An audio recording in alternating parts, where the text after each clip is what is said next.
प्रकृति के संरक्षण और हरित भविष्य के संकल्प के साथ चतरा में विश्व पर्यावरण दिवस उत्साहपूर्वक मनाया गया। वन, पर्यावरण एवं जलवायु परिवर्तन विभाग, झारखंड सरकार के तत्वाधान में आयोजित कार्यक्रम में पर्यावरण संरक्षण का संदेश जन जन तक पहुंचाने का प्रयास किया गया। जतराही बाग चौक से इको पार्क तक निकाली गई भव्य प्रभात फेरी में छात्र छात्राओं, अधिकारियों और कर्मचारियों ने बढ़ चढ़कर हिस्सा लिया। हथू में जागरूकता संदेश लिए प्रतिभागियों ने पर्यावरण संरक्षण के प्रति लोगों को प्रेरित किया। कार्यक्रम में मुख्य अतिथि जिला दंडाधिकारी सह उपायुक्त रवि आनंद, पुलिस अधीक्षक अनिमेश नैथानी, उत्तरी वन प्रमंडल पदाधिकारी राहुल मीणा और दक्षिणी वन प्रमंडल पदाधिकारी मुकेश कुमार सहित कई वरिष्ठ अधिकारी मौजूद रहे। इको पार्क पहुंचने के बाद सभी अतिथियों ने पौधारोपण कर हरित चतरा का संदेश दिया। कार्यक्रम में उत्कृष्ट कार्य करने वाले पुरैनी स्कूल के प्रधानाध्यापक विकास कुमार सिंह को वृक्षों पर बारकोड आधारित पर्यावरण शिक्षा की अभिनव पहल के लिए विशेष रूप से सम्मानित किया गया। वहीं नमामि गंगे कार्यक्रम के तहत विकास भवन के पीछे हरलाल तालाब के समीप एक पेड़ मां के नाम अभियान के अंतर्गत पौधारोपण कर पर्यावरण संरक्षण का संदेश दिया गया। उपायुक्त रवि आनंद ने कहा कि पर्यावरण संरक्षण केवल एक दिन का कार्यक्रम नहीं बल्कि हमारी जीवन शैली का हिस्सा होना चाहिए। आगे देखिए विश्व पर्यावरण दिवस के अवसर पर उपायुक्त पुलिस अधीक्षक का पूरा बयान। देखते रहिए न्यूज स्केल लाइव, भरोसे की पहचान। इको पार्क चतरा में उपस्थित साउथ में नॉर्थ में एसपीक्यू यूएस के पार्ट साहब और फॉरेस्ट के अधिकारी हमारे समक्ष। आप लोग सबको पता है कि पहले जंगल हुआ करता था, प्रकृति ने वृक्ष दिए, पानी दी, वातावरण दिया, बट आपको अनाज उगाने के लिए किसान को मेहनत करना पड़ा, उसी जमीन को उसको तोड़कर खेत बनाना पड़ा, उसको सींचना पड़ा, तब जाके उसको अनाज प्राप्त होता है। पहाड़ आप देखते हैं, परंतु पहाड़ के ऊपर आप कई बार देखते हो कि आप जा नहीं सकते, मुश्किल है रास्ता, तो आप लोग पहाड़ के नीचे घर बना लेते हैं। बढ़ने के कारण जो हम लोग आज ग्लोबल वार्मिंग का एक फिनोमेना देख रहे हैं, ये हो रहा है। तापमान धीरे धीरे बढ़ता जा रहा है।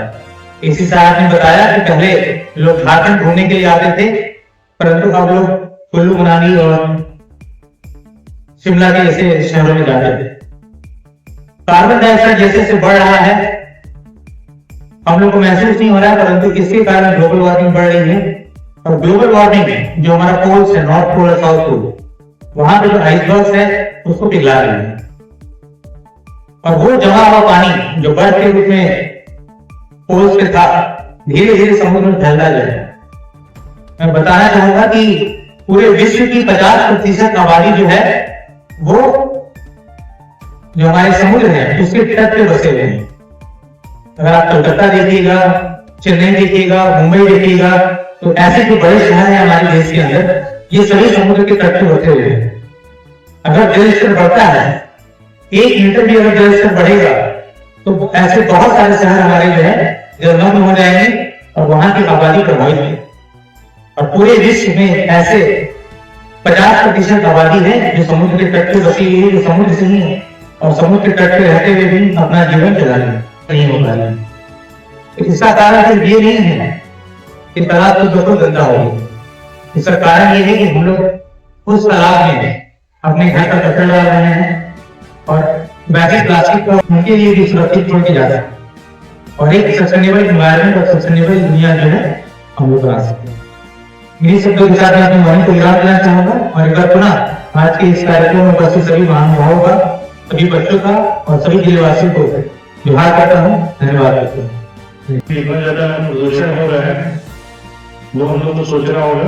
हम लोग को लगता है कि गर्मी लग रही है, एसी ऑन कर दिया, पंखा ऑन कर दिया, कूलर ऑन कर दिया, अगर अनावश्यक रूप से चलता है तो उससे भी हम लोग यहाँ प्रदूषण की बहुत बड़ी समस्या है। और बच्चों से ये भी मेरा अनुरोध रहेगा, रिक्वेस्ट रहेगी कि जो भी आप लोग चिप्स चॉकलेट खाते हैं, जो भी मार्केट से लेके आते हैं प्लास्टिक के पैकेट्स में रहते हैं, तो प्लास्टिक को डिस्पोजल के लिए प्रॉपर तरीके से आप लोग रखें, क्योंकि वो लैंडफिल में जाता है, जमीनों में जाता है, बाहर फेंके।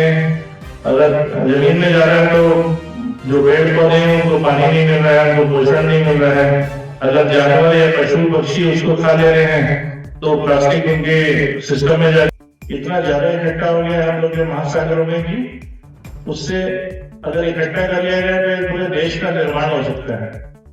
और अभी वो समुद्र में इकट्ठा हो रहा है, इसलिए अभी हम लोग को उसकी गंभीरता समझ में नहीं आ रही है कि कितना ज्यादा प्लास्टिक इस विश्व के समुद्रों में महासागरों में घूम रहा है।